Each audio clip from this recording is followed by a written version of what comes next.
তো ও বললো কি আচ্ছা ঠিক, তার কিন্তু কোনো কিছুর অভাব ছিল না। তো ওখানে যাওয়ার পর সে আনলো, আমিও আনলাম। তো প্রথমবার আমি আমার হাজবেন্ডকে নিয়ে যাই, আর তখন ওর হাজবেন্ডের সাথে ফার্স্ট আমাদের দেখা তাদের বাসায়। ওকে, তার হাজবেন্ডের সাথে দেখা, তো সে তো মানে ওরকম ভাবেই খুব দেখতেও খুব হ্যান্ডসাম ছিল। তো ওখানে ফার্স্টে দেখা, আমি আর ততটা তাকে ইয়ে করিনি। কথা বলতেছি কোথায় যাবেন, তখন ও আমাকে ভাবি বলতেছে, ভাবি আপনার এই কাজটা আপনার কি করতে পারবেন, কি করেন না করেন আপনারা আর কোনো কাজ খুঁজে পান না। মানে আমাদের প্ল্যান ছিল নতুন একটা বিজনেস করা, রাইট? সেটা কিছু ইয়ে করে। আচ্ছা, লতার হাজবেন্ডের নামটা কি ছিল? মাসুদ। মাসুদ, মানে মাসুদ আপনাদেরকে বলছে ভাবি কি সব করতে চান এগুলো তো পাবেন না। আমি তো কিছু বুঝি না। বাট মাসুদ আপনার দৃষ্টিতে প্রথম দেখাতে হ্যান্ডসাম ছিল। তারপর হলো কি যে তখন আমরা গেলাম, আমার হাজবেন্ড ওরা দুজন গেল বাইকে, আর আমরা রিক্সা করে ওইখানে গেলাম। তো ওখান থেকে দাদির সাথে কথাবার্তা বলে তারা উনি আমাদের পরের দিন আমাদের কিছু কাপড় দিল, যেগুলো আপনারা করাই নিয়ে আসবেন। তো আস্তে আস্তে দেখা যায় সেই বেশি করতো, আমি এটাতে নিয়ে আমি এত লুক পাবো কোথায়, আমি কম রাখতাম, আমি নিজে করতাম। তারপরে আমার এখানে একটা মেয়ে ছিল, ওকে দিয়ে করাতাম। তো যাই হোক, এরকম করতে করতে এটাও শেষ পর্যন্ত দেখা যায় যে মানুষ ঠিক মতো করতো না, অনেক প্রেশার পড়ে যেত। তারপর আস্তে আস্তে এগুলো করতে করতে তাদের সাথে একটা সম্পর্ক তো ভালো হয়েই গেল। পরে আস্তে এই ব্যাপার নিয়ে লতার সাথে আমার অনেকদিন ধরে ফোনে যোগাযোগ নেই। কি ব্যাপার, ফোনে কথা বলতে একদিন ফোন দিলাম, ফোন দেওয়ার পরে তার হাজবেন্ড ধরলো। ওকে, তার পার্সোনাল নাম্বার, হ্যাঁ নাম্বার ছিল না, তো ও ধরলো। মাছ ধরার পরে তো আমি বললাম যে লতা কোথায়, বললো যে কেন, ওর দরকার কি, বলতেছি একটু দরকার আছে। তো বলে যে আমার কাছে বলা যায় না, আমি কি আপনার কাছে কি বলবো, আমি ওকে একটু দেন। ও তো বাবার বাড়িতে চলে গেছে, আমাকে বাবার বাড়িতে চলে গেছে, ও তো কালকেও আসলো। তা বলে যে কত কিছু হয় আমাদের মধ্যে, তা বলে কি আমি কি আপনার সাথে কথা বলতে পারি। মাসুদ আপনাকে বলছি যে আপনার সঙ্গে কথা বলতে পারে কিনা।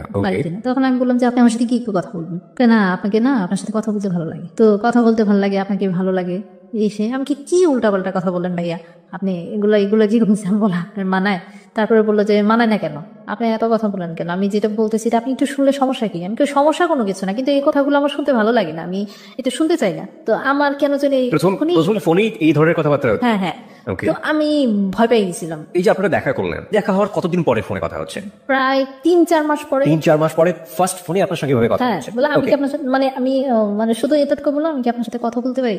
কি কথা বলবেন আপনি, যে না আপনার বিজনেস সম্পর্কে এই ধরনের কথাগুলাই বলছিল তখন। তো তার ব্যালেন্স শেষ হয়ে গেল, তো অফিসে চলে গেল। সে অফিসে যাওয়ার পথে সে আবার আমাকে ফোন দিল, হ্যাঁ ব্যালেন্স করে, আমার মোবাইলে তখন ব্যালেন্স শেষ হয়ে গেছে। আচ্ছা এখন বলতে চাচ্ছি, আমি কি বলবেন আপনি বলেন, কেন আপনার সাথে আমার একটা জরুরি কথা আছে।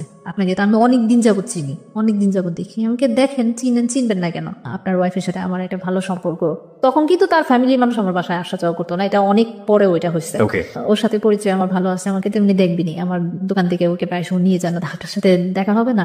তো এই 2 দিন জাস্ট এতটুকুই, প্রায় সপ্তাহখানেক যাওয়ার পরে তো কথা বলতে বলতে একদিন বললো কি অফিসে যাওয়ার সময় আমার মোবাইলে আবার ব্যালেন্স করলো, মোবাইলে এগুলো জিজ্ঞেস করার পরে এইগুলো জানি ব্যালেন্স শেষ হয়ে গেলো। ব্যালেন্স করে তারপর বললো কি যে এই ফার্স্ট তার কাছ থেকে কখনোই আমি কোনো জিনিস, আমার এই জিনিসটা খুব খারাপ লাগতো, কারোর কাছ থেকে কোনো কিছু নেওয়াটা সবচেয়ে বেশি খারাপ লাগে এগুলো।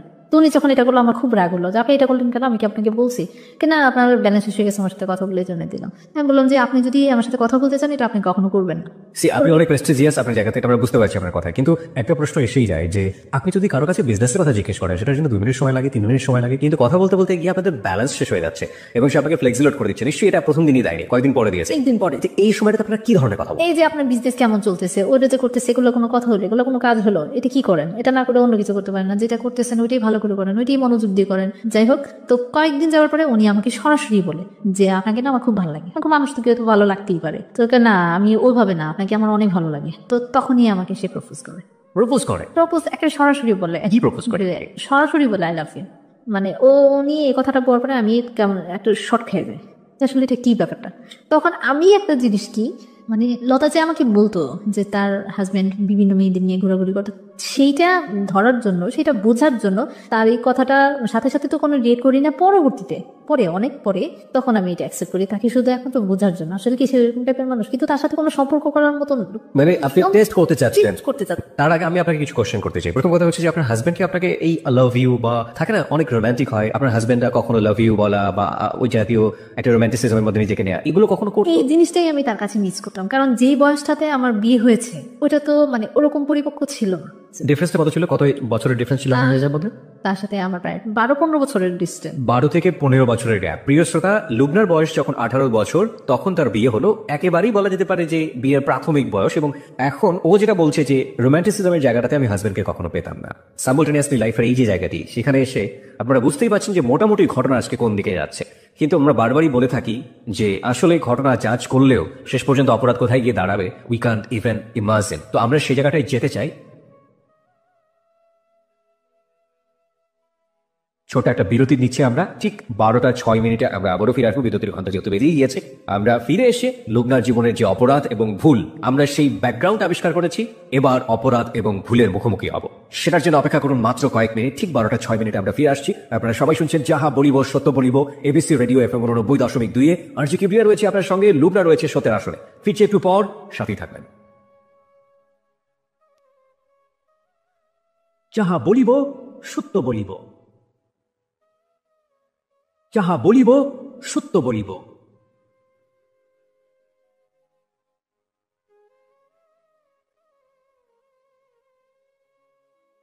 প্রিয় শ্রোতা, 12:06 হচ্ছে সময়। আমরা সংবাদের বিরতির পরপরই আবারও ফিরে এসেছি যাহা বলিব সত্য বলিবতে। আপনি শুনছেন আরজি কিবরিয়াকে, এবং আরজি কিবরিয়ার সঙ্গে রয়েছে আরজি কিবরিয়া টিম, আরজি সুমন ও সাউন্ড এডিটর মঞ্জু। এবং আমাদের সঙ্গে আজকে সত্যের আসনে রয়েছে লুবনা, তার জীবনের অপ্রিয় সত্যগুলো নিয়ে।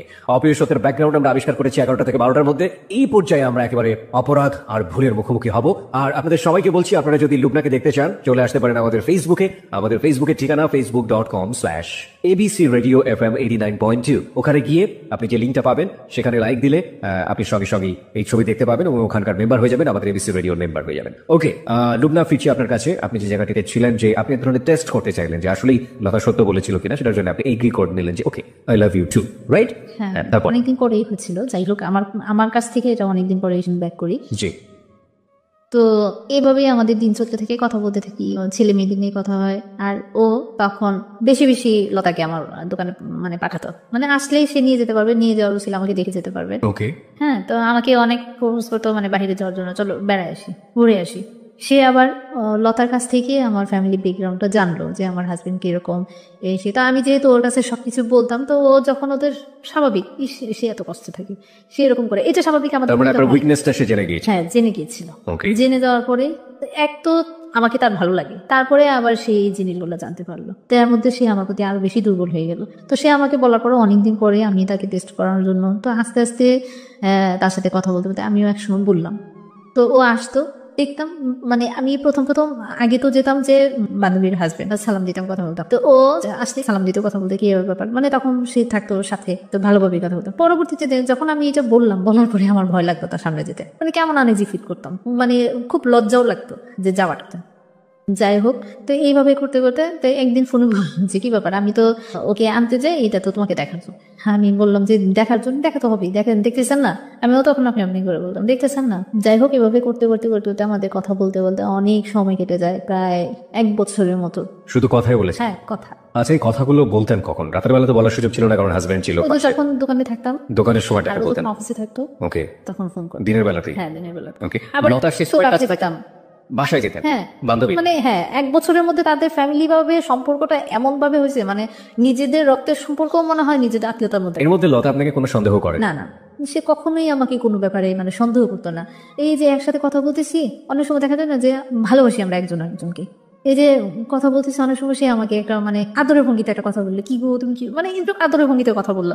তো তখন লতা নাই, ও তো মানে বিশ্বাস করে বিলিভ করে, ওই যে আমরা ড্রয়িং রুমে বসে আছি, টিভি দেখতেছি, যখন তাদের বাসায় গেলাম, বাসায় যাওয়া আসা শুরু হলো, ও যখন চলে যেত তখন ও এসে আমার হাতটা ধরতো বা কথা বলতো, এরকম মানে কথা বলতাম একজনের, মানে ওরকম ভাবেই কথা বলতো। মানে লতা পাশের রুমে থাকা অবস্থায় এই কাজটা হতো? হ্যাঁ, তো ওরকম ভাবে কোনো ওরকম খারাপ কোনো কথা ওর তখন আমাদের মধ্যে হতো না, ওরকম ভাবে না। আপনি যেটা বলছিলেন যে আপনি প্রথমে টেস্ট করার জন্য আপনি এগ্রি করে ফেলেন যে ঠিক আছে আমিও লাভ করি, কিন্তু 1 বছরের সম্পর্কের কথা বলছেন। 1 বছরের টার্গেটটা ওরকমই, তখনও কিন্তু ওরকমই ছিল, 1 বছর ধরে এরকম। হ্যাঁ, আমার টার্গেটটা আসলে আমি ওরকম ভাবে একটু স্ট্রংলি, মোটামুটি মানে একটু স্ট্রং ছিলাম। আর আরেকটা ব্যাপার হচ্ছে কি, যেহেতু আমি মেল পার্সন, আমার বাচ্চা আছে, হাজবেন্ড আছে, এগুলো নিয়ে কথা সবসময় এই মাথায় থাকতো, এটা যে আমি একটু কনফিউশন থেকে আমাদের শ্রোতাদেরকে দূরে নিয়ে আসতে চাই। প্রত্যেকটা সম্পর্কের একটা গোল থাকে।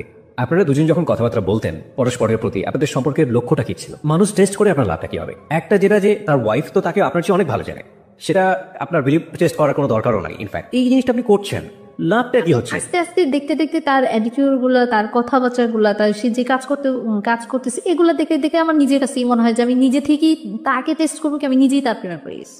ওকে, নিজে আপনি তার প্রেমে পড়ে গেলেন এবং এটা বছর খানেকের মধ্যেই। আচ্ছা, কিন্তু প্রেমে পড়ার আগে আপনি তো আপনার লিমিটেশন গুলো জানতেন, যে আপনার একটা সংসার আছে, আপনার হাজবেন্ড আছে, আপনার বাচ্চা আছে দুটো, এবং তারও তো সংসার আছে, দুজনেই আপনার সম্পর্কে খুব ভালো জানতেন, কিন্তু আপনারা কি চাইতেন?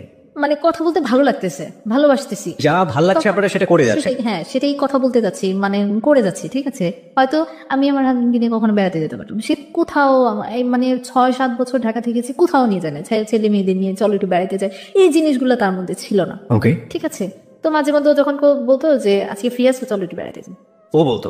হ্যাঁ, তো আমিও আচ্ছা, আপনিও কি কখনো জিজ্ঞেস করছেন তুমি তোমার ওয়াইফ কে বেড়াতে নিয়ে যাও কিনা?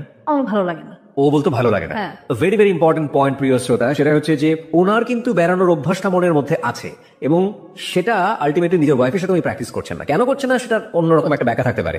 আচ্ছা, আপনার হাজবেন্ড যদি আপনাকে বেড়াতে নিয়ে যেত, বা আপনার হাজবেন্ড যদি আপনাকে ওই যে খুব রোমান্টিক একটা মোমেন্টে বলতো আমি তোমাকে অনেক ভালোবাসি, তাহলে কি এই মানুষটার আপনার জীবনে কোনো প্রয়োজন থাকতো? কোনো ঘটনাই ঘটতো না তখন, কোনো ঘটনাই ঘটতো না। ওরকম একটা প্রত্যেকটা মেয়ের জীবনে যেরকম চায়, হয়তো সম্পূর্ণ না, কিছুটা হলো। আর সবচেয়ে বড় কথা হলো কি, আমাদের যুগে মেয়েরা আমরা চাই যেটা, যে আমার হাজবেন্ডের টাকা পয়সা থাকবে, মানে ওরকম যেটা আমি চলতে পারি, কারো কাছে যেন হাত পাততে না হয়, ফ্যামিলির কাছে এরকম হাত পাতে কিন্তু কোনো মেয়েই চায় না যে বিয়ের পর আবার ফ্যামিলির কাছে হাত পাতা। তো এগুলাই কিন্তু আমাকে তার কাছ থেকে অনেক দূরে চলে নিয়ে। ওকে, তারপর কি হলো? বেড়াতে নিয়ে যেতে চান, তারপর বেড়াতে যেতাম, যেতেন আপনারা বেড়াতে? হ্যাঁ। কিভাবে ম্যানেজ করতেন? আমি ওই যে তখন আমার হাজবেন্ড থাকতো না, কাজে বলতো যে আমি ব্যবসার কাজে, হয়তো দেশে বাড়িতে থাকতো বেশিরভাগ সময় যেত। আবার আরেকটা জিনিসটা আমি তাকে আসলে জিজ্ঞেস করতাম না তখন, মানে যখন তার সাথে আমি সম্পর্কে জড়াইছি তখন তো তার প্রতি আমার এতটা কেয়ার আর কোনো কিছুই লাগতো না। কি করতেছো না করতেছো, কি হইতেছে না হইতেছে, তারপরে তো সে তার একটা সন্দেহ ঢুকে গেলে কি ব্যাপার, সে এখন আগের মতো এরকম না, বাসায় এত হইচই করি না, কোনো কথা নাই, আমি আমার মতো চলতেছি, এটাই তার আরো বেশি লাগলো। তখন আস্তে আস্তে খালি উল্টাপাল্টা কথা বলা শুরু করলো। এই যে মার্কেটে যাচ্ছি, মানে বিজনেসের কাজের জন্য মার্কেটে যাচ্ছি, এই মানে খুব বাজে বাজে কথা না। আপনারা যেভাবে শুরু করলেন নতুন একটা জীবন বা নতুন একটা থিঙ্কিং, এইখানে আমরা একটু ক্লিয়ার হতে চাই। লাইক আপনি ওর সাথে ঘুরতে যাচ্ছেন, সো ডেঞ্জার, খুবই বিপজ্জনক ব্যাপারটা, তাই না? কোথায় ঘুরতে যেতেন, কিভাবে করতেন? আমাদের ফার্স্টলি যাওয়া হলো মিরপুর বেড়িবাঁধে। মিরপুর বেড়িবাঁধে, হ্যাঁ। ওকে, মানে খুব সুন্দর একটা লোকেশন। আমি মানে আমার জীবনে কোথাও ঘুরতে যাওয়া এই ফার্স্ট। আমার হাজবেন্ডের সাথে একবার গিয়েছিলাম সিলেটে। সে কি কোনো বাইক ছিল? হ্যাঁ, ওর বাইকে করে আপনি গেলেন বেড়িবাঁধে। ও ওয়াইফ তখন কোথায় থাকতো? তার ওয়াইফ বাসায় থাকতো। বাসায় থাকতো এবং ওয়াইফ জানতো যে ও অফিসে গেছে বা অন্য কোথাও গেছে। আপনার হাজবেন্ড জানতো যে আপনি আপনার বিজনেস নিয়ে ব্যস্ত আছেন? ব্যস্ত আছি। সে ম্যাক্সিমাম সময় তখন সে ঢাকা থাকতো না যখন আমি যেতাম। হ্যাঁ, তখন আমার বাচ্চাদের অনেক সময় করতাম কি, ওর বাসায় বাচ্চাদের, আমার বান্ধবীর বাসায় বাচ্চারা, বান্ধবী বাচ্চা টেক কেয়ার করো, আমরা দুজন ডেটিং করে আসি। তো এরকম বেশি দিন হয় নাই, একবার হয়েছে এরকম। এটা আজকে শুনলে সে প্রচন্ড কষ্ট পাবে আমি জানি। তারপর তার সাথে ঘুরতে যেতাম, ভালো লাগতো, কথা বলতাম, ভালো লাগতো। এভাবেই করতে করতে আমাদের দিন অনেক দিন পার হয়ে যায়। তো এর মধ্যে হলো কি, আমি অসুস্থ হয়ে যাই। আমার জন্ডিস ছিল একবার, হয়েছে ওর সাথে সম্পর্ক না হওয়ার আগে, আমি ফার্স্টলি যখন ঢাকায় আসি তখন। আর তারপরে হয়েছে তার সাথে রিলেশন হওয়ার পরে, অনেক পরে হয় এটা। একবারে অনেক কিছু ঘটনার, মানে তার সাথে সম্পর্ক, রিলেশন, অনেক মানে ফিজিক্যালি রিলেশনও তার সাথে হ্যাঁ হয়ে যায়। সেটা করেছে, আমাকে একদিন বললো যে চলো আজকে ইয়েতে যাবো, এয়ারপোর্টে, ফুটের দিকে ওখানে। তো আমি বললাম যে ওখানে কি, ওখানে সুন্দর লোকেশন আছে, তোমার অনেক ভালো লাগবে। তো আমি তো তাকে প্রচন্ড বিলিভ করি, প্রচন্ড ভালোবাসি। তো ওখানে গেলাম, যাওয়ার পরে প্রচন্ড বৃষ্টি, অনেক বৃষ্টি। তো অনেক বৃষ্টির মধ্যে কোথায় যাব, মানে ভিজে দুজন একবারে কাক হয়ে গেছে, মানে এত বৃষ্টি। তো বললো কি যে এখানে ভালো হোটেল আছে, চলো আমরা একটু রেস্ট নেই। হ্যাঁ, রেস্ট তো দুজনের সম্মতিতে। আমাদেরও মানে খুব এমনিতেই তো সম্পর্ক খুব গভীর। তারপরও মানে যে এখন মনে হচ্ছিল, তখনকার মনে হচ্ছিল যে একবার মানে কোনো নেই, মানে তারও কোনো সংসার নেই, আমারও কোনো সংসার, আমরা দুজনকেই মানে দুজনের। হ্যাঁ, এরকমই একটা মনে হচ্ছিল। যাই হোক, ওখানে যাওয়ার পর তো হঠাৎ করে আমাদের মধ্যে একটা, যেহেতু দুজনই এক ভেজা, তারপর সামনাসামনি ভালোবাসার মানুষ, এর মধ্যেই আমাদের একটা ফিজিক্যাল রিলেশন হয়ে যায়। তারপরে আমার খুব গিল্টি ফিল হচ্ছিল তখন, মানে তার চেয়ে খারাপ মনে হয় যে আমার জীবনেও আমি এরকম খারাপ ফিল করিনি কখন, এত খারাপ লাগছে। তারপরে আমি তার সাথে অনেকক্ষণ কথাও বলিনি, মানে আমরা দুজনের সাথে অনেকক্ষণ কথা বলিনি। তো সে আমার কাছে সরি বলছে, যে আসলে এরকম একটা চিন্তাও করতে পারি নাই, তোমাকে আসলে আমি মন প্রাণ থেকে ভালোবাসি, কিন্তু এইভাবে কখনো কোনো কিছু হবে এটা বা। যাই হোক, পরে ওখান থেকে চলে আসি। তার সাথে অনেকদিন আমাদের দুজনের মধ্যেই আবার 2-3 দিন যাবত কথাবার্তা হয় না। পরে আবার সেই ফোন দিল, তাই আস্তে আস্তে আবার কথা শুরু হলো। তখন এয়ারপোর্ট থেকেই মানে বেড়াতে যেতাম কম, অ্যাক্সিডেন্টলি কখনো যদি কোনো কিছু হয়। তো এর মধ্যে আবার কি, যে আমি আমার হাজবেন্ডের সাথে যে কথাবার্তা বলি না আগের মতো এরকম, আর তখন মনে হয় যে একটু আরো বেশি তার সাথে আমার সম্পর্কটা আরো খারাপ হয়ে গেল। হাজবেন্ডের সাথে? হ্যাঁ, হাজবেন্ডের সাথে আরো খারাপ হয়ে গেল। মানে একটা হচ্ছে যে মানুষ যখন আরেকটার প্রতি ভালোবাসা বা যে কোনো একটাতে পড়ে যায় তখন মনে হয় যে এই সমস্যাগুলো হয়। তো এতদিন পর্যন্ত জ্ঞান করে তার কোনো কিছু করতে পারে না, এখন আবার এরকম তার মধ্যে মানে কোনো কিছুই। আর সেই খুঁটিনাটি অনেক কিছু খুঁজতো, কারোর সাথে কথা বললে যদি আমার কোনো কাজিনরে ফোন দেয় কথা বলে, আবার ধরেন দোকানে অনেক মহিলারা আসে, অনেক সময় দেখা যায় কি তারা বাসায় গিয়ে কোনো একটা জিনিস প্রয়োজন করলো, তার হাজবেন্ড ফোন দিয়ে আমাকে ফোন করলো, এটা স্বাভাবিক হতেই পারে। তো যখনই কেউ যদি ফোন করতো সে আবার কন্টিনিউ আমার মোবাইল চেক করতো। হাজবেন্ড আপনাকে সন্দেহ করা শুরু করলো? হ্যাঁ, যখন আমার ফোন ইউজ করলাম, ফোন নিলাম আমি, তখন থেকেই তার এই জিনিসটা মানে খুব ইয়ে হয়েছে যে সন্দেহ করতো যে মানে তখন তুই তো খাড়ির মধ্যে চলে, তুই কোথায় গেছিলি, ওই যে এখানে গেছিস, ওই যে মার্কেটে যাস। অনেক সময় দেখা যাচ্ছে সে থাকে না, আমাকে মার্কেটে যেতে হয় একাই, কোনো কিছু প্রয়োজন করলো গিয়ে পুরুষ মানুষের সাথে গেছলে এই করতে, বাচ্চা বাচ্চা কথা বলতো, ঝগড়াঝাটি হতো, হ্যাঁ গায়ে হাত তুলতো, গায়ে হাত দিত। কি সেই কন্টিনিউ তার একটা অভ্যাস ছিল কি একটা থাপ্পড় দেবে, মানে থাপ্পড়টাতে লাগতো অনেক, মানে এমন ভাবে গায়েগুলো হাত দিত কিন্তু এগুলো কারোরে দেখানোর মতো না, বোঝানোর মতো না, কিন্তু আমি খুব মানে ব্যথা পেতাম, বলতাম যে অনেক সময় কান্নাও করতাম। আমি কি এইভাবে মানুষকে বাচ্চাদের সামনে কখনো এরকম করেছো? হ্যাঁ, বাচ্চাদের সামনে এগুলো নিজের বাচ্চাদের সামনে কিভাবে কথা বলতে হয় সেটাই কি জান না। এই যে ব্যাপারটা যেটা আপনাদের মধ্যে সম্পর্ক ধীরে ধীরে ধীরে ধীরে হাতাহাতির পর্যায়ে চলে আসছে, এই সময়টাতে তো মাসুদ আপনার জীবনে একেবারে ওতপ্রোতভাবে জড়িয়ে গেছে। আমি যদি আপনাকে ফ্র্যাঙ্কলি আপনার কাছ থেকে জানতে চাই, আপনার জীবনে লাভ কি এটাই, মানে লাভ ফার্স্ট লাভ বলতে কি এই মাসুদই ছিল? এর আগে আপনি কোনো ছেলের সাথে প্রেমে পড়েননি? না, সুযোগই হয় না। একটা মেয়ে একটা ছেলেকে লাভ করছে যখন তার বেবি হয়ে গেছে, যখন তার সংসার হয়ে গেছে, তার আগে সুযোগ হয়নি কিংবা মন থেকে ফিলই করেননি। তার জীবনের ফার্স্ট লাভ, চিন্তা করে দেখুন, যারা এখানে শুনছেন যারা অনেকে ম্যাচিউর, তারা জানেন যে জীবনের প্রথম লাভের প্রতি, ভালোবাসার প্রতি এফেকশনটা কতটা তীব্র হয়। আর এখানে এফেকশন প্লাস কত ধরনের অপরাধ, ভুল এবং একই সাথে কনফিউশন, অনিশ্চয়তা, কত কি যুক্ত হয়েছে এটার সাথে। হ্যাঁ, তারপর কি হলো? তারপরে আস্তে আস্তে সে, তাকে যখন জানাতাম, সে এই যখনই আসতো কি করতো না করতো আমার কাছ থেকে আবার জানতো, জানলে সে এখানে অনেক কথা বলতো, কি করতেছো তুমি, তা কোনো কথা বলো না, আমাকে বোঝানোর চেষ্টা করতো। মানে হাজবেন্ডের ব্যাপারগুলো আপনি মাসুদের কাছে বলতেন? ওকে। আর তার সাথে সম্পর্ক হওয়ার পরে এমন কোনো কথা নাই যে সে জানে না আমার, মানে সবকিছু। আমি আরেকটা ব্যাপার কি, তাকে ভালোবেসেছি এমন ভাবে আমি কোনো কিছু তার কাছে গোপন করতে পারতাম না, কোনো কথা বলে যে না বলে থাকতেও পারতাম না। একটা জিনিস যেটা বলার দরকার ঠিক বলা, মানে ওইটাও মানে শেয়ার করতাম, বলতাম, সেও বলতো এরকম। মানে সেও মনে হয় যে বাসায় বেশি সে তার কথা এমন কথা আমি জানি, তার ওয়াইফ মনে আজ পর্যন্ত জানেন। মানে আমি যেরকম ভাবে চেয়েছিলাম আমার একটা লাইফ পার্টনার, সেও মনে হয় এরকম ভাবে এটা চেয়েছে, সে সবসময় বলতো। ওকে, তার ওয়াইফ কি তার লাভ ম্যারেজ ছিল? তার ওয়াইফের সাথে তার লাভ ম্যারেজ ছিল। এটা কেমন ধরনের লাভ ম্যারেজ আরেকটা বলি, সে ওয়াইফ তাকে পছন্দ করতো কিন্তু সে আসলে একটা চাপে পড়ে বিয়েটা করছে, যেটা আমি it was his point of view, মানে সে আপনাকে হয়ে বলেছে, but it was love marriage. Okay fine, আমরা এটা জাস্টিফাই করতে যাবো না, বাট এটা লাভ ম্যারেজ ছিল। ওকে, নেসেসিটি নোজ নো ল, প্রয়োজন কোনো আইন মানে না, নিয়ম মানে না, ঠিক জানি না, তবে সেই প্রয়োজনটা যদি নন এথিক্যাল হয়, সেই প্রয়োজনটা যদি অন্যায় হয়, সেই প্রয়োজনটা যদি এমন হয় যে কারো কাছে সেটা নিজেকে গিলটি, দোষী এবং অপরাধী করে দেবে নিজের বিবেকের কাছে, তবে সেই প্রয়োজনের কাছ থেকে দূরে থাকাটাও কিন্তু অনেক বড় একটা প্রয়োজন। হ্যাঁ, তারপর কি হলো? তারপর সবসময় শেয়ার করতাম নিজেদের সব পার্সোনাল ব্যাপারগুলি আমার, তো আমাকে সবসময় সান্ত্বনা দিত, বোঝাতো। আরেকটা ব্যাপার কি যে ও আমাকে আসলে পরে লাইফ পার্টনারের মতোই সে আমাকে দেখা শুরু করলো, যে আমি বিয়ে করবো তোমাকে, তুমি যদি তাকে ছেড়ে আসতে পারো আমি তোমাকে বিয়ে করবো, আমি তোমার সব দায়িত্ব নেবো। আমি বললাম যে এটা কখনোই সম্ভব, তোমাকে আমি ভালোবাসি সেটা ঠিক আছে, কিন্তু মানে এক পর্যায়ে দুজন এক ধরনের ডিসিশনই নিলাম। কিন্তু তার মধ্যে আমার বান্ধবীর একটা বেবি হলো, ফার্স্ট বেবি প্রায় 3 থেকে 4 বছর পরে। তার বিয়ে 3 থেকে 4 বছর পরে বেবি হলো? হ্যাঁ, কনসেপ্ট করে তারপরে মানে আমার সাথে সম্পর্ক পরেই, তাদের অনেক পরেই তার মাসুদ বাবা হলো। হ্যাঁ, লতা মা হলো। ওকে, তো ওর এই সম্পূর্ণ জিনিস আমার উপর দিয়ে গেল। মানে আমি তাকে, তখন তো লতা আমাকে প্রচন্ড বিলিভ করতো, মনে হয় যে তার ফ্যামিলির মানুষ, তার শ্বশুর বাড়ির মানুষ একদিকে, আমি একদিকে, যে কোনো জিনিসে ওকে ডাকো, ওকে আনো, মানে তার প্রতিও যেন আমার একটা অন্যরকম মায়া ছিল লতার প্রতি। হ্যাঁ, লতার। ওকে, তো ওই সবকিছু হসপিটালে নিয়ে এডমিশন করালাম, ওখানে তাকে দিয়ে আসা, কিন্তু রাতে কখনো থাকিনি, এমনি আসা যাওয়া, ওই 2-3 বাজারে তাকে দেখে আসতাম, এটা স্বাভাবিক, যেটা একটা সম্পর্ক ভালো, সেই আমাকে নিয়ে যেত। হ্যাঁ, মাকে নিয়ে যেত। অনেক সময় বলতো যে আজকে কি যাবা, তো বলছে হ্যাঁ, ওর একটু দেখে আসি, ঠিক আছে তুমি আসো, এদিকে আমি নিয়ে যেত। এক তো তার সাথে ঘোরা, আর মানে ঘোরা কি ওই পর্যন্তই, তো প্রায় সময় ও আমাকে নিয়ে যেত। তারপরে কন্টিনিউ তো তাদের সাথে আসা যাওয়া, বাসায় আসা যাওয়া, আমাদের বাসায় আসতো, তাদের এখানেও যেতাম, এরকম করতে করতে অনেক সময় এর মধ্যে যে একটা কথা বলো না, রত বেচা হলো কল্লাও দেখা হলো। মানে ভালোবাসার সম্পর্কটা এরকম ছিল যে ওই যে আমিও তখন বলে যে ওইখানে গেলে হয়তো দেখতে পাবো, মানে সে আছে বাসায়, কোথায় আছে বাসায় আছি, আজও বাসায় আচ্ছা আজকে চলে আসো। এই বিকালের দিকে আবার আমার এক ননদ আসে বেড়াতে। আপনারা যে ফ্রিকোয়েন্টলি কথা বলছেন এটা কি লতা জানতে পারে ওই সময়টাতে? ও তার সামনে আবার অনেক সময় কথা বলতাম, মানে লতার সামনে। এটা লতা কিভাবে নিত? না এটা কোনো ভালোবাসার কথা ছিল না, অনেক দুষ্টামি, লুডো খেলতাম তাদের বাসায়, এখানে কোনো মাইন্ড করার মতো কোনো কাজও করতাম না, আর মাইন্ড করার মতো কোনো কিছু হতো না। যাই হোক, এটা আস্তে আস্তে যখন এগোতে থাকে আমাদের সম্পর্কটা এরকম গভীর হতে থাকে।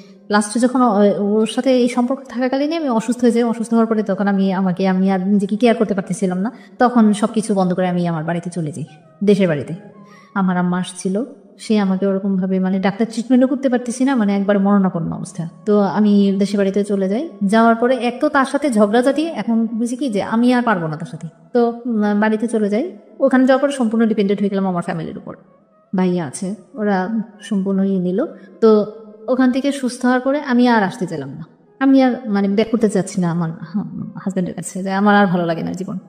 বললাম যে তুমি যদি কোনো কিছু না করো তাহলে আমি একসাথে নিজে তোমার সাথে থাকা সম্ভব না।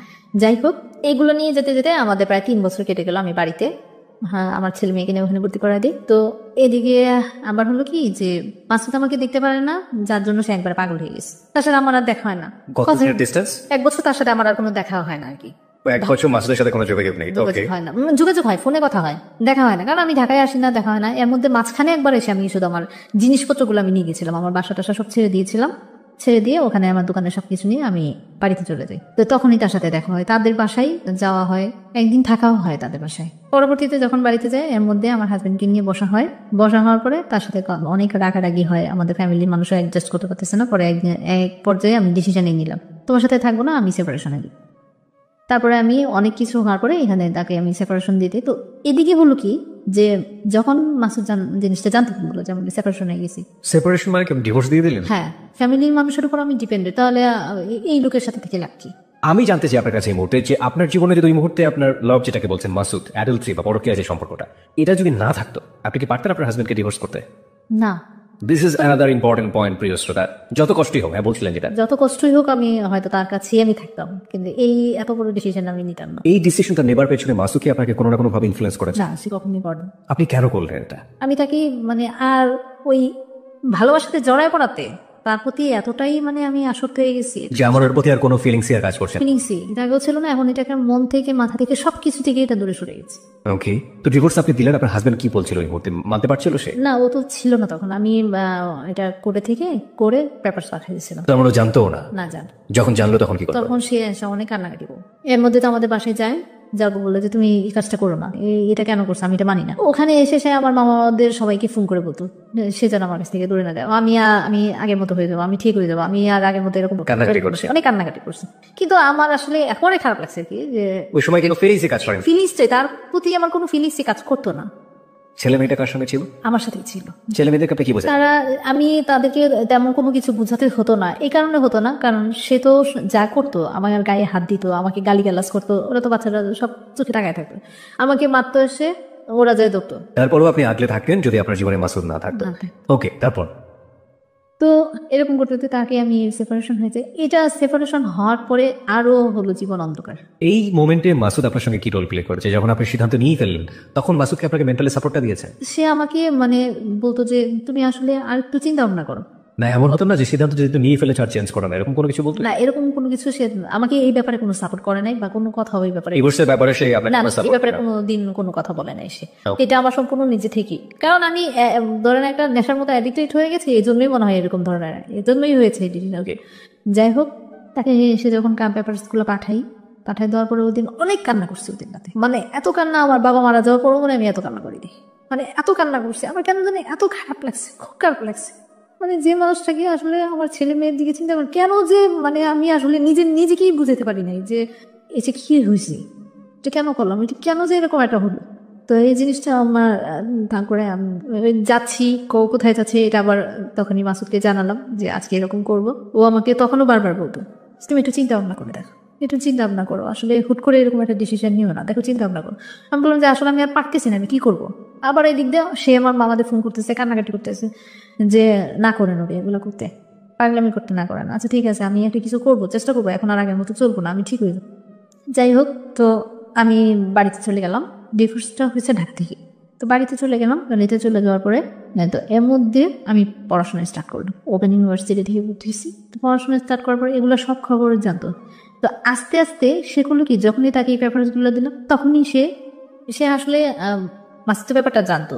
জানার পরেও সে আমাকে এটা প্রকাশ করে নাই। এই যে উল্টাপাল্টা কথাগুলো, তখন আমি বুঝতে পারছি আসলে সে জানে শুনে এগুলো আমার সাথে করতো, ফিল করতে হয়তো। আপনার হাজবেন্ডরা জানতো মানে এর সাথে যেটা আপনার রিলেশন? মানে এটা সে আগে জানতো কিনা আসলে আমি মানে এটা ফিল করতে পারি নাই, বুঝতে পারি নাই। কিন্তু সে পরবর্তীতে কোথেকে এগুলো আমার মনে হয় যে এটা লতাই তাকে বলছে। লতা কিভাবে জানলো? লতা তো পরে যখন আমি ওইখান থেকে চলে আসি তখন আমাদের সম্পর্কটা এরকম, মাসুদ পুরা মানে মেন্টালের মতো গেল, আমাকে দেখতে পারতেছে না, আসতে পারতেছে না, আমি তার সাথেও মানে আর সম্পর্ক রাখতে যাচ্ছি না।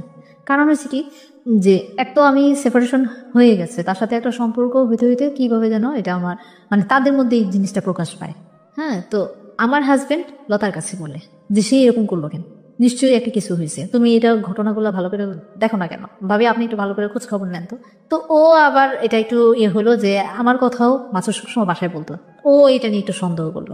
আমি আরেকটা কথা বলতে চাই, সেটা হচ্ছে আমার ডিভোর্সের জন্য যেটা অত্যন্ত উৎপ্রুতভাবে জড়িত ছিল যে কারণটা, সেটা হলো যে সে আমাকে তো প্রচন্ড সন্দেহ করতো। কে আপনার হাজবেন্ড? আমার হাজবেন্ড আমাকে প্রচন্ড সন্দেহ করতো। এই সন্দেহটা আরো বেশি প্রকোপ হলো যখন আমি বললাম যে তার সাথে আমি টোটালি যাবো না, তখনই সে করলো গিয়ে আমার বান্ধবীর সাথে যোগাযোগ করলো। বান্ধবীর সাথে যখন যোগাযোগ হলো, কথাবার্তা বললো, তখন বললো যে ভাবি আপনি একটু দেখেন না প্লিজ, আমাকে একটু সাহায্য করেন, সে কেন এরকম করতেছে।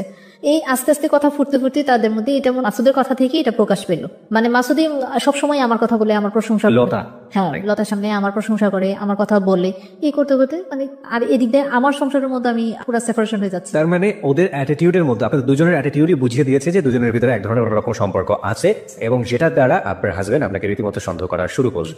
এদিকে লতাও কি ধরনের কোনো কিছু করা শুরু করলো? এইটা তো মানে আবার তার হাজবেন্ডের সাথে শুরু করলো, ছাড়াছাড়ি হয়ে যেতেছে। কেন হইতেছে? সে যদি ভালো হতো সেটা করতো, সে নিশ্চয়ই কোনো একটা কিছু করছে। তোমাদের মধ্যে এমন কোনো সম্পর্ক আছে যেটার জন্য তুমি বাধ্য করতেছো এটা ছাড়ার জন্য। কে আমি করবো কিসের জন্য? ওর হাজবেন্ড কি ভালো নাকি? ও তো সবসময় এরকম জ্বালাইতো, হয়তো তার জন্য এরকম হয়েছে। আস্তে আস্তে কিভাবে মানে ওদের থেকেই কথাটা আসলে মানে ফ্লেশ হলো কেমন করে সেটা আমি বুঝতে পারি নাই। তো আমি যেটা জানতে চাচ্ছি যেটা হচ্ছে যে সে সবকিছু জানতো, জানার পরেও আপনাকে রিকোয়েস্ট করতো যে আপনি তাকে ছেড়ে না যান, তাই তো? হ্যাঁ, this is a very important point প্রিয় শ্রোতা। একজন মানুষ সংসারের প্রতি মনোযোগী না, তারপরেও চাচ্ছে সংসারটা না ভাঙুক, কারণ তারপরেও চেয়েছে এই মানুষটাকে ধরে রাখতে। 4 মিনিটের বিজ্ঞাপন বিরতির পর প্রিয় শ্রোতা আমরা আবারও ফিরে এসেছি যাহা বলিবর সত্য বলিবতে। আপনারা শুনছেন এবিসি রেডিও FM 89.2। আর চিকিপ্রিয়া রয়েছে আপনার সঙ্গে, এবং আমরা কম্পিউটারের কাছ থেকে শুরুতেই জেনে নিচ্ছি SMS পোলের result. Yes, 83%. No, 3%. No comments, 14%.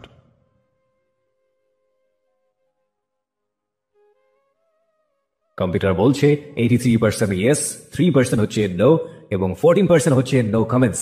আজকের এই অপ্রিয় সত্যের লেভেলটি আমাদের এই জায়গাটা থেকে, এবং আমরা বলতে পারি যাহা বলিবর সত্য বলিবর ইতিহাসে প্রথম এমন একটা সোশ্যাল প্রবলেম নিয়ে আমরা আজকে কথা বলছি, যেখানে আমি লুবনাকে থ্যাঙ্কস দিব অবশ্যই, যে লুবনার মতো অনেকেই রয়েছে এই সোসাইটিতে যারা এরকম ভুল করেন, এবং একই সাথে এই ভুলগুলোর পেছনে একটা শক্তিশালী ব্যাকগ্রাউন্ডে থাকে, যারা এই ভুলের দিকে ঠেলে দেন তারা অনেকেই আজকে সচেতন হবেন। অনেক হাজব্যান্ড এন্ড ওয়াইফ এখান থেকে অনেক কিছু শিখতে পারবেন, শুধু সন্দেহের জায়গাটুকু শিখবেন না। কারণ যে ফ্রেন্ডশিপের জায়গাতে এত বড় ধরনের অনৈতিক একটি সম্পর্কে জন্ম নিল, সেই ফ্রেন্ডশিপ শুধুমাত্র ফ্রেন্ডশিপও হতে পারে। সুতরাং ফ্রেন্ডশিপটাকে সন্দেহ করার কোনো সুযোগ নেই। আমরা ফিরতে চাই লুবনার কাছে, তবে তার আগে বলতে চাই যদি ওকে দেখতে চান চলে আসতে পারেন আমাদের ফেসবুকে। আমাদের ফেসবুকে ঠিকানা facebook.com/ABC Radio FM 89.2। আবার বলছি facebook.com/ABC Radio FM 89.2। ওখানে গিয়ে লাইক দেবার সঙ্গে সঙ্গে আপনি যাহা বলিবর সত্য বলিবর মেম্বার হয়ে যাবেন। এবং প্রিয় শ্রোতা, আজকে এক্সপার্ট প্যানেল থেকে আমাদের সঙ্গে রয়েছেন ডক্টর তাজুল ইসলাম, যিনি জাতীয় মানসিক স্বাস্থ্য ইনস্টিটিউটের অ্যাসোসিয়েট প্রফেসর। তিনি পুরো অনুষ্ঠানটি শুনছেন, শেষে গিয়ে তিনি তার মূল্যবান মতামত আমাদেরকে জানিয়ে দেবেন। লুবনা, আপনার কাছে ফিরে আবারও, তারপর কি হলো?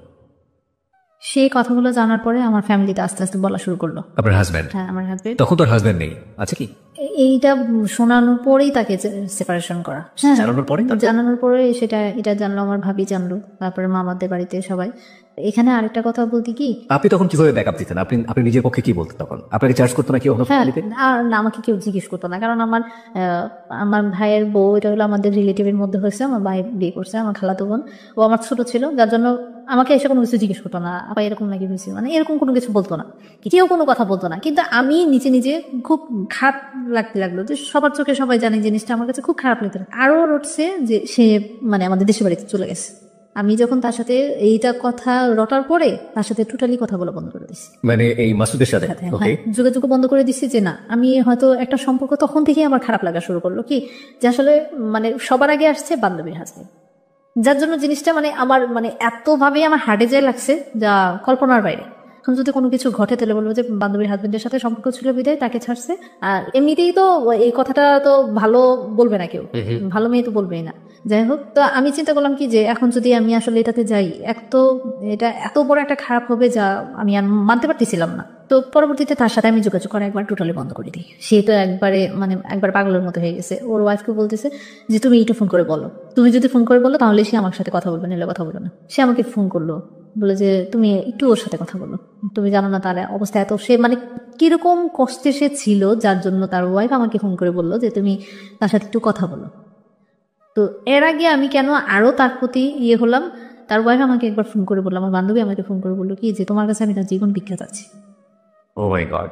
হ্যাঁ, যে আসলে সে এতটা তোমার প্রতি উইক হয়ে গেছে, তোমাদের মধ্যে এরকম সম্পর্ক, তুমি তাকে ভুলে যাও, তাকে ছেড়ে দাও। তো তখন আমি তার সাথে আসলে কথাটা সে আমাকে বলার পর আমি তার কোনো কথাই বলতে পারিনি। আমার যে এত কান্না পাইছে, আমি তাকে বললাম যে তখন যে তুমি কোনো চিন্তা করো না। এই কথাটা সে আমাকে বলার পর আর বললো যে আমি তোমার কাছে তার জীবন বিক্রি চাচ্ছি, আমি তাকে অনেক ভালোবাসি, আমার একটা মেয়ে আছে, তুমি ওর জীবন থেকে সরে যাও, তুমি তার সাথে যোগাযোগ, সে যত কিছুই করুক তুমি তার সাথে কথা বলো না, ফোন করো না, কথা বললো না। আমার তো তখন প্রচন্ড কষ্ট হচ্ছিল। তখন আমি বললাম যে আমি চেষ্টা করবো, আমি আসলে তখন থেকে বললাম যে আমি আসলে তোমার সংসার ভাঙতে চাইও না। কিন্তু তাকে আমরা দুজনকে অনেক ভালোবাসতাম। আসলে এটা এতটুকু পর্যন্ত কেন জড়ালো, কিভাবে জড়ালো, আসলে নিজেরও বুঝতে পারিনি। আপনার কখনো এরকম মনে হয় না যে লতার কাছ থেকে আপনার কিছুটা হলো শেখার আছে? আমি জানি যে আপনি অনেক হার্ড রিলেটিভ ফেস করছেন এবং আপনার সঙ্গে যা হচ্ছে সেটা অন্যায় সাংসারিকভাবে, কিন্তু লতার সঙ্গেও তো একই কাজই হচ্ছে। তারপরে তো লতা তার হাজবেন্ডকে ছাড়েনি। সে ছাড়েনি। এবং আপনার দুটো সন্তান, একটা ছেলে একটা মেয়ে। ঠিক আছে, আপনি একটু বলবেন আমাকে যে মাসুদ আপনাদের গ্রামে চলে আসলো আপনার সঙ্গে দেখা করার জন্য, ক্রেজি হয়ে দেখা করিনি। হ্যাঁ, আসছে এবং লোকজন দেখেছে তাকে। হ্যাঁ, লোকজন দেখেছে এবং সে কারো কাছে কোনো কিছু বলে নাই। তো আর আমার ভাবি তো চিনে তাকে, আমার ভাবি চিনে। সে যখন আমাদের বাসায় আশেপাশে ঘুরতেছে সে দেখছে, দেখা সেটা তো সে ভাইয়াকে সব বলছে।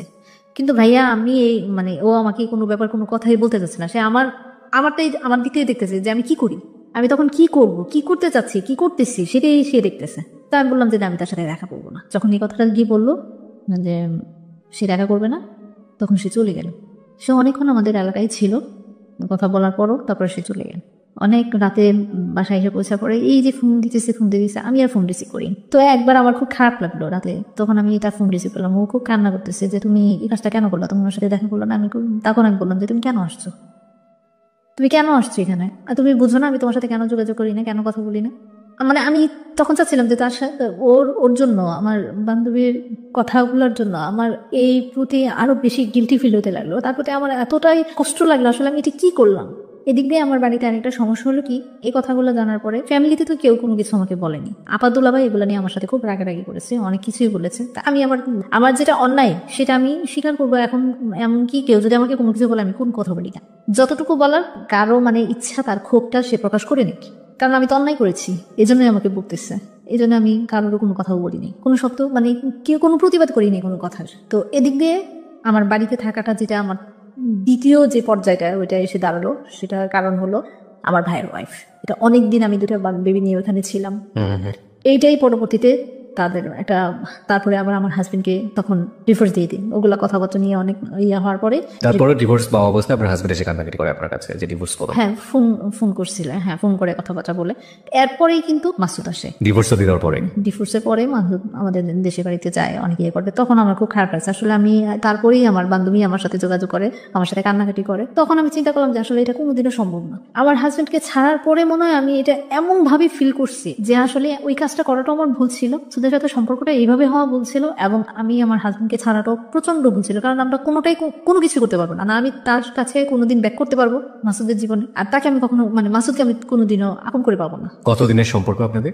প্রায় 3 বছর। 3 বছর ধরে এই ধরনের অ্যাফেকশন, এলিউশন বা লাভ, হোয়াটএভার ইট ইজ, যেটাই বলি না কেন, সেটার মধ্যে একবারের জন্য মনে হয়নি এই কথাটা? যখন সবকিছু শেষ হয়ে গেছে তখন গিয়ে মনে হলো, তখন এই জিনিসটা তখন মনেও হলো। আবার আমার ফ্যামিলি প্রেশার বলতে কি যে আমার ভাবি একটা যে কোনো জিনিসেই পরে দেখা গেল যে আমি তার সামনে ঘরে ফিরে যাব না, তাকে ছাড়া দিছি, ছাড়াছাড়ি হয়ে গেছে, এই তার মানে এক ধরনের মেন্টালিটি, একটা খারাপ পজিশন চলে গেল আমার সাথে সম্পর্ক। প্রথমত খুব ভালো ছিলেন, মানে আমরা কখনো কল্পনা করি না যে আমাদের মধ্যে এক তো ছোট, আমার ছোট, আমি তাকে প্রীতি করে বলি, এখনো প্রীতি করে বলি, তো এরকম কোনো ইয়ে হয়তো সে উল্টাপাল্টা ভাইয়ের কাছে লাগানো শুরু করলো। ভাই এমনি কোনো কথা বলে না, বলে না বিদেশি কিছু কিছু জিনিস নিয়ে আমার সাথে মানে সংসারের মধ্যে একটা অশান্তির সৃষ্টি হয়ে গেল বিশাল। যে কোনো ছোটখাটো জিনিস নিয়ে কে করছে, সে করছে, কে করছে, ও করছে, মানে এগুলো নিয়ে মানে এতটা মানে আপনি যেখানে থাকলেন সেখানে সাংসারিক একটা অশান্তি তৈরি হলো, অশান্তির সৃষ্টি হলো, মায়ের বিচার কোনো মাটি নেই, সোজা কথায় যেটা মানে একবারে দেয়ালে পিঠ থেকে গেছে। মানে এরকম সিচুয়েশন খারাপ হলো যার পরবর্তীতে বাদ দিল। তো আমি তো ওরকম কোনো করতেও পারবো না, ওখানে চাচ্ছিলাম যে বিজনেসটা ওখানে দেওয়ার জন্য, কিন্তু ওই করলো কি যে আমি বললাম যে আমার মার্কেটে আমাকে একটা দোকান দিতাম, এখানে এটা শুরু করি, সে করলো কি দিল না। যাই হোক, আর এদিকে তো লতা ঢাকায় অনেক কিছু করলো, অনেক কিছু মানে সবার কাছে বললো, আর সে তো তার হাজবেন্ড একদম অ্যাটিটিউড হয়ে গেছে। আমি যখন তার সাথে কথা বলি না, সে এখান থেকে একবার দেখা করি নেই, তো এখান থেকে গিয়ে নাকি সে ড্রিঙ্কস করছে তার বন্ধু বান্ধব নিয়ে, তারপর সে নাকি হসপিটালও ছিল। এই কথাগুলো সেই আমাকে পরবর্তীতে জানায় যে তুমি এরকম করছো। আমি যেদিন করছে কয়েকদিন পরে যে তুমি একবার খবরও নিলে না, আমি হসপিটালে ছিলাম, যে তোমাকে আর খবর নিয়ে কি করবো, আমি খবর না দিলে তুমি তো আসলে, আমি চাই না যে তোমার সাথে আমার কোনো সম্পর্ক থাকো, আসলে এটা অনেক বড় একটা ভুল হয়েছে, এই ভুলটা আমি শুধরাতে চাচ্ছি। এখন হয়েছে যে তুমি আমাকে ভুলে যাও, আসলে এটা সম্ভব না, কখনো আমি তোমার কাছে যেতে পারবো না। তোমার সাথে সম্পর্কটা আগে কিভাবে হয়েছে, কি করছি, এটা আমার এখনো মানে এখন আমি ফিল করি যেটা আমি বিশাল বড় একটা অন্যায় করছি, আমি এটা আর সামনে আগাতে চাই না।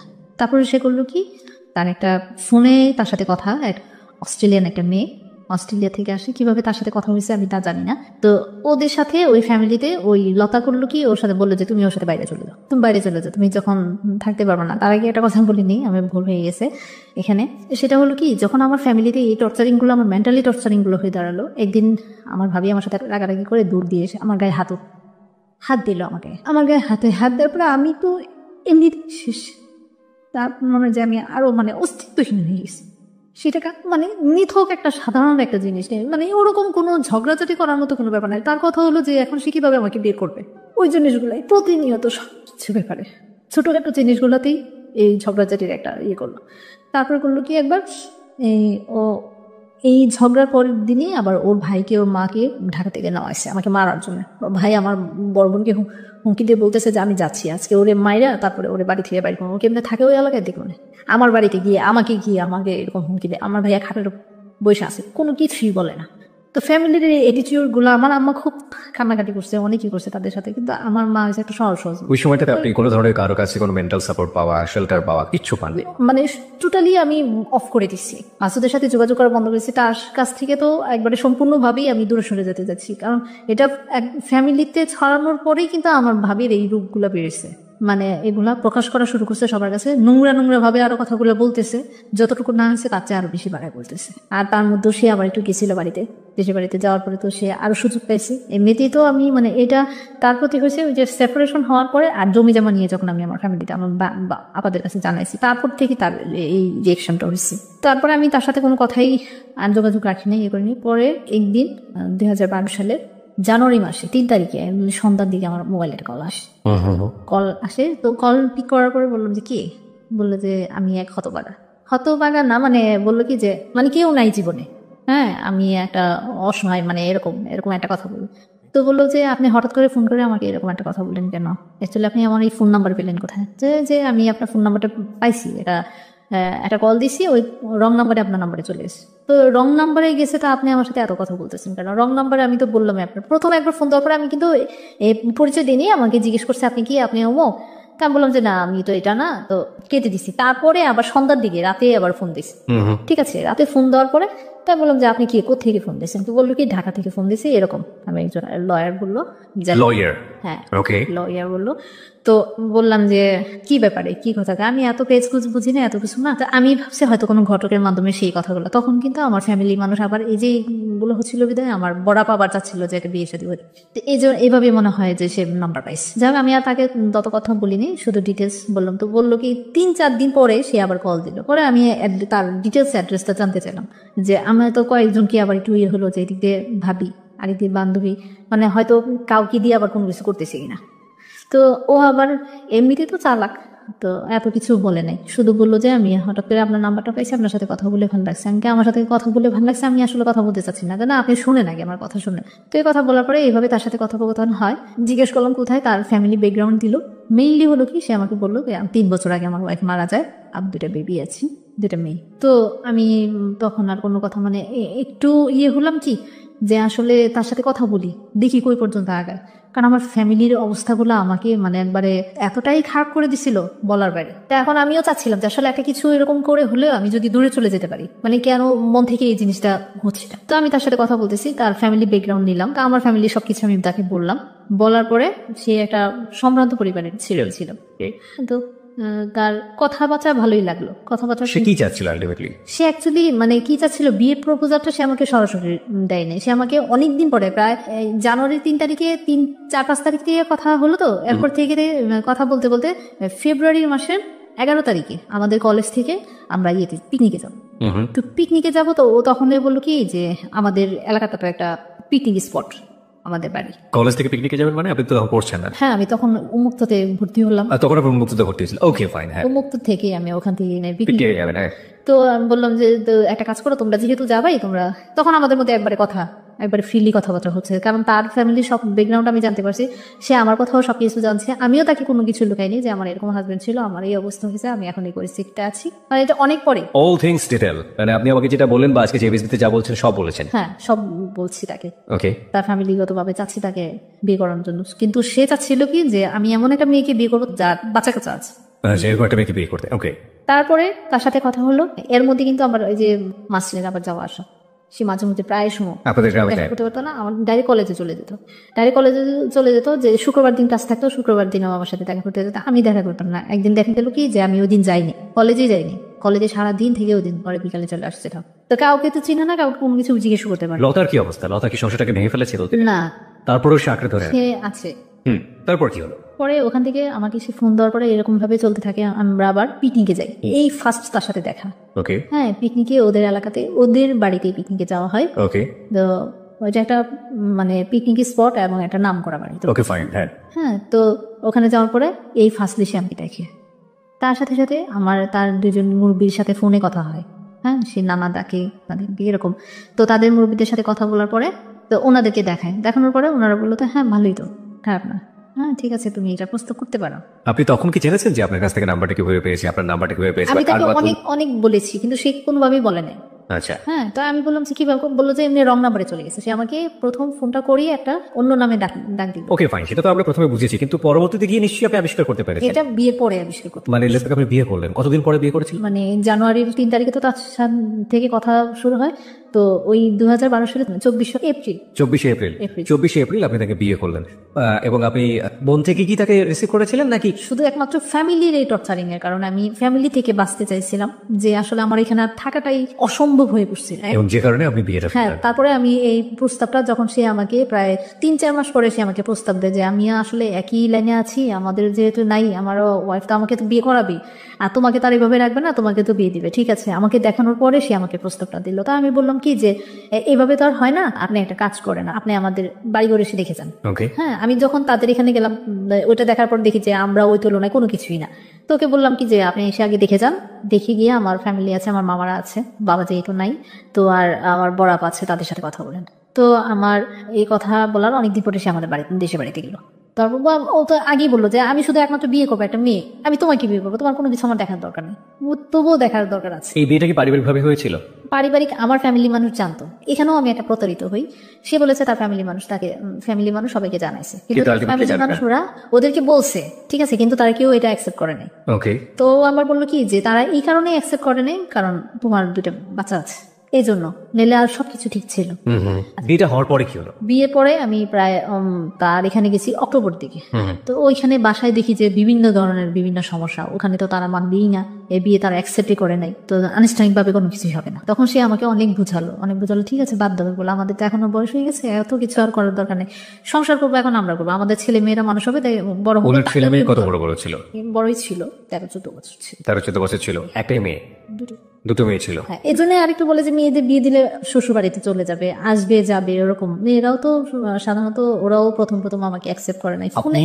জি, আপনি একটু বলেন আমাকে পর্যায়ে যে আপনার সাথে ওনার যোগাযোগটা কিভাবে হলো, আপনি আবিষ্কার করলেন কোন পর্যায়ে, কে ছিল এর পেছনে, নেপথ্যে হোতা কে ছিল? পরবর্তীতে জানতে পারি যখন আমাকে সে বললো, অনেক রিকোয়েস্ট করার পরে, আর আমি উদ্ঘাটন করলাম তখন যখন শুনি যে তার শ্বশুর বাড়ি, তার মানে তার ওয়াইফের বোনের বাড়ি, তার বাবার বাড়ি যেখানে, সেখানে তাকে সে চিনে। হ্যাঁ, তাকে সে চেনার পরে তখনই আমি বললাম যে তাহলে তুমি এখান থেকেই আমার নাম্বার পাইছো, তাছাড়া তো আমার কোনো মাধ্যম নেই তোমাকে ফোন করার। আমি তো ভাবছি যে হয়তো কোনো ঘটকের মাধ্যমে হয়তো তুমি পাইছো। ওকে। হ্যাঁ, বললো যে পরে সে স্বীকার করলো, আসলে মিথ্যা বললে তো আর লাভ নেই, ঠিক আছে হ্যাঁ সত্যটা এখন স্বীকার করি, হ্যাঁ সেই আমাকে নাম্বারটা দিছে। তা আমি বললাম যে কিভাবে নাম্বার দিল, কিভাবে কেন আসলো তোমার কাছে?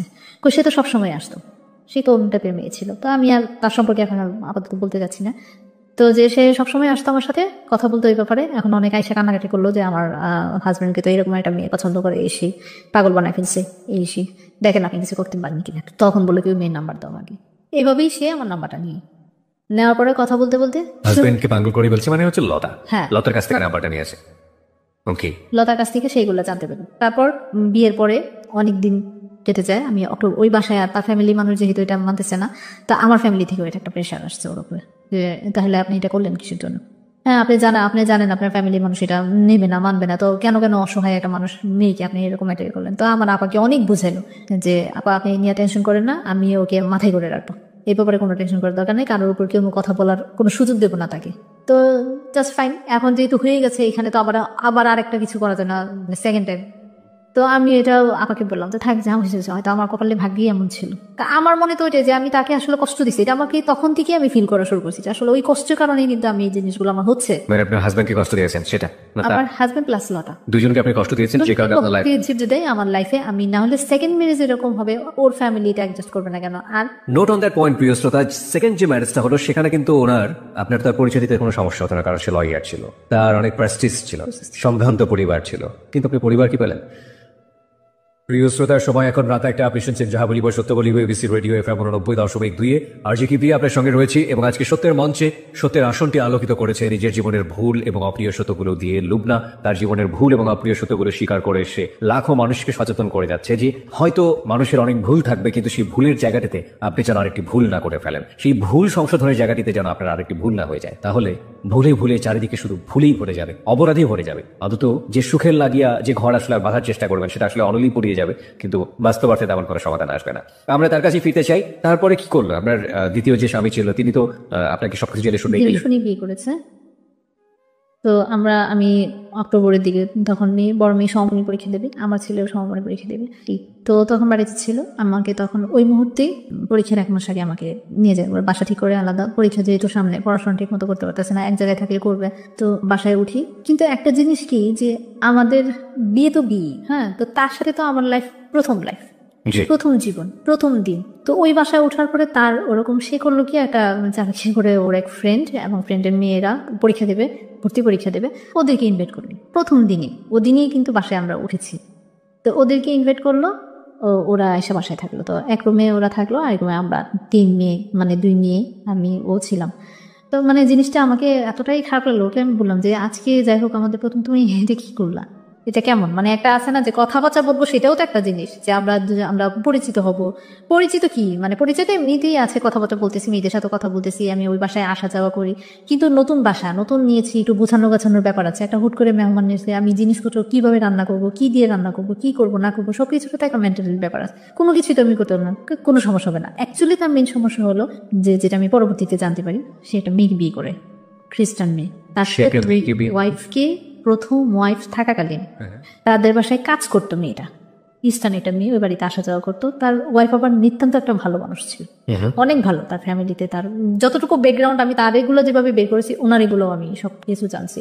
এবং ফ্যামিলি মানুষের কাছ থেকে আমার জানার কাছ থেকে ওনার কাছ থেকেও তার প্রশংসা সবসময় প্রতিনিয়ত শুনতাম। আমার শাশুড়ি সবসময় কান্নাকাটি করতো। আপনি কি জানলেন ওই রাতে যে সে ওই রাতে জানি না, মানে এটা জানছি পরে। সে মানে খ্রিস্টান একটা বউদার ছিল, মানে ওর ওয়াইফ থাকাকালীন তাকে বিয়ে করে না, মানে পরকীয়া ভাবে তাদের সাথে এরকম সম্পর্ক ছিল, মানে অনেক একবারে জটিল ঘটনা ওগুলা। ওর কারণেই তার প্রথম ওয়াইফ মারা যায়। তারপর খ্রিস্টান হয়ে থাকা অবস্থায় আপনাকে আবার বিয়ে করেছে। কিন্তু তাকে জানা নেই, কিন্তু তাকে এমন ভাবে আমাকে সম্পূর্ণ, আমি ওখানে যে বুঝতে পারি যেটা আমাকে সম্পূর্ণ সে ইউজ করছে, এক সন্তানদের জন্য আমাকে ব্যবহার করছে। তাদের বাসায় এখন একটা মানুষের দরকার, ওই বাসায় সে থাকতে পারতেছে না তার ফ্যামিলির সাথে, কারণ এগুলো নিয়ে প্রতিনিয়ত তাকে কথা বলছে। তাকে বিয়ে করার কথা বলছে, সে করতেছে না। ওই যে এমন একটা কাকে বিয়ে করার কথা বলছে? মানে আমার সেকেন্ড হাজবেন্ডকে। ওনার সাথে তো আপনার বিয়ে হয়ে গেল, ফ্যামিলি তো জেনে জানাজানি হয়ে গেল, তারপর আবার তার সাথে তার কার বিয়ের কথা বলছে? ঠিকই, আগে থেকে ওইখান থেকে বের করে দেওয়ার জন্য, সে সংসার করার জন্য তাকে প্রেশার দেওয়া হচ্ছিল। কিন্তু সে এমন একটা, আমার মতো এমন একটা মেয়ে, বোকা মেয়ে খুঁজে পাচ্ছিল যে তার ছেলে মেয়ে আছে, ওইটাই তার একটা, আমার একটা দুর্বল পয়েন্ট। সে ভাবছে যে এটা আমার একটা দুর্বল, যে আমার বাচ্চাদের জন্য বাধ্যতামূলক। আরেকটা হচ্ছে যে সে তো আগে থেকেই লতার সাথে তার পরিচয়, লতার কাছ থেকে সে সব খবর জেনেছে। তো এর চেয়ে দুর্বল জিনিস তার নাই। আলটিমেটলি আপনার গৃহ পরিচারিকা যেটাকে বলে, এক ধরনের সার্ভ করার একটা মানুষ দরকার ছিল, সেভাবে আপনাকে নিয়ে গেছে। ওকে, তারপর কি হলো? ওখানে আস্তে আস্তে মানে সবার সাথে পরিচয় করাই দিচ্ছে, জানাচ্ছে। কিন্তু এদিক দিয়ে দেখা যায় কি যে সে বাসায় যদি, ঢাকায় যদি থাকতেছে 2 দিন, 3 দিন সে দেশে থাকতেছে। কি ব্যাপার, আমি এখানে নতুন আসলাম, আমি চিনি না, জানি না। তুমি মানে একটা আছে না যে একটা ভালোবাসার ওরকম কোনো কিছুই তার কাছে পাচ্ছিলাম। তো আস্তে আস্তে আমি বড় মেয়ের কাছেই জানতে পারলাম তো আম্মু কিভাবে মারা গেল। মানে কারণ সে তো তখন একটু বুঝে, ক্লাস 3 না 4 তখন পরে, তখন তার মা মারা যায়। তো ওর কাছে আস্তে আস্তে জানতে পরে এগুলা সে ডিটেলস আমাকে সব বললো, যে আর আমাকে আম্মু বললেই ডাকতাম। পরবর্তী তার আম্মু বলে আমার সাথে অনেকটা ফ্রি হয়ে গেছিল। আর ছোট মেয়ে তো একবার পাগল, কোনো কিছু হলেই আম্মু। আর বড় মেয়ে হয়েছে কি, সে তো অনেক কিছু বুঝে। যখন ও ফ্যামিলিতে যেত, ফ্যামিলি দ্বারা উল্টাপাল্টা একটু কথা বলে আইসা আমার সাথে 2 দিন কথা বলতো না। পরে আবার দেখা গেল যে আসলে তারা যে কথাগুলো বলতেছে তার কোনো কিছুই না, আমি তো তাদের সাথে ফ্রিলি। তো যখন আমি এটা জানতে পারি যে তার একটা খ্রিস্টান আছে, তখন আমি বললাম যে তুমি আমাকে এই জিনিসটা জানালে না। তুমি জানো যে আমার সন্তান আছে, আমি তাদের জন্য যেভাবে হোক কোনো কথা তো আমার লুকাই নেই। তুমি যদি আমাকে তখন বলতা যে আমার এটা আছে, তুমি কি মাইনা থাকতে পারবা? আমার প্রথম স্ত্রী কিন্তু এইভাবেই মানতে পারে নাই, সে চলে গেছে ভিতরে। তাই এখন তুমি কি চাও যে আমি এটা ভিতরে যন্ত্রণা সহ্য করে এরকম একদিন সরে যাই?